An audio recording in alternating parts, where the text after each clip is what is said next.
Substances should be decriminalized with exception to those who intend or are distributing. The federal government should reform the Controlled Substances Act of 1970. Today I will be discussing how this 52-year-old law needs to be picked apart and built back up in a way that helps those who struggle with addiction rather than hurting them. The problem is the law classifies drugs in a way that makes us unable to study illicit substances and punishes addicted persons rather than helping them. The solution is to decriminalize, not legalizing, most illicit substances. The advantages include reducing the number of minor drug offenders, providing resources to those addicted, and allowing more studying of these substances. Information from the DEA suggests that drugs, substances, and certain chemicals used to make drugs are classified into 5 distinct categories or schedules, depending upon the drug's acceptable medical use and the drug's abuse or dependency potential.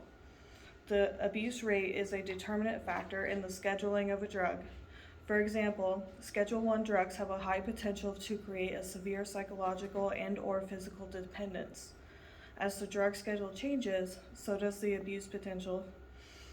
Schedule V drugs represent the least potential for abuse. Studying controlled substances is difficult due to monitoring programs.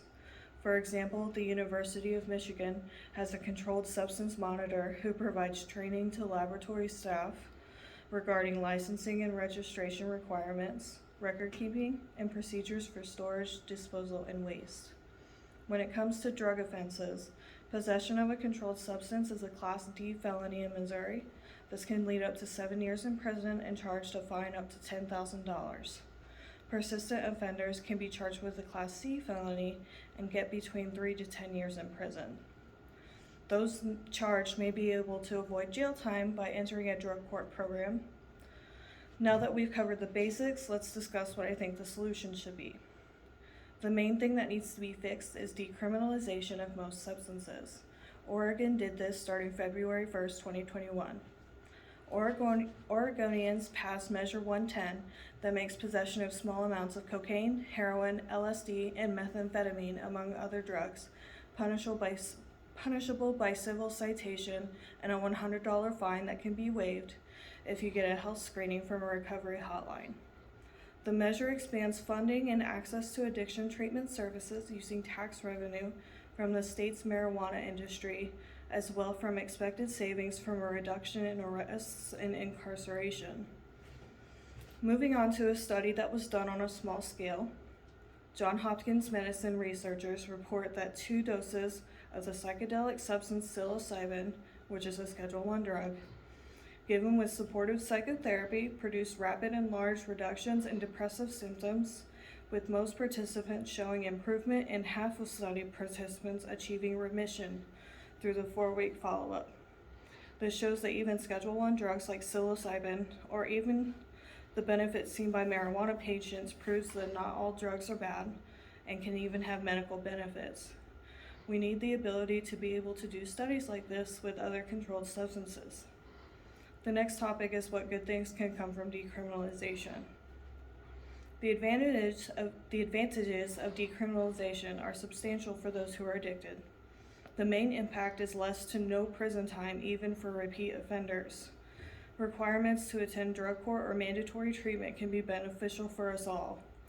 The biggest benefit has to be a reduction of racial disparity. In Oregon, Black individuals are 2.5 times likely to be convicted of a possession felony than white individuals. The Oregon Criminal Justice Commission estimates that Measure 110 will reduce these disparities, and as a result, overall, in about 4,000 fewer individuals a year getting felony or misdemeanor possession of illegal drugs. Today we've been over issues involved with the Controlled Substances Act.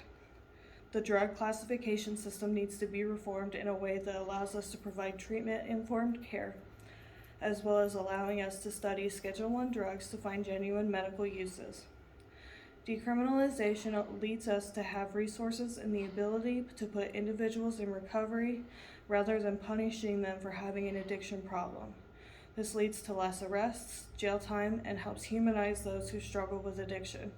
If you feel like I do, please consider signing this petition from change.org titled remove medical use criteria from Schedule I drugs to allow life-saving research.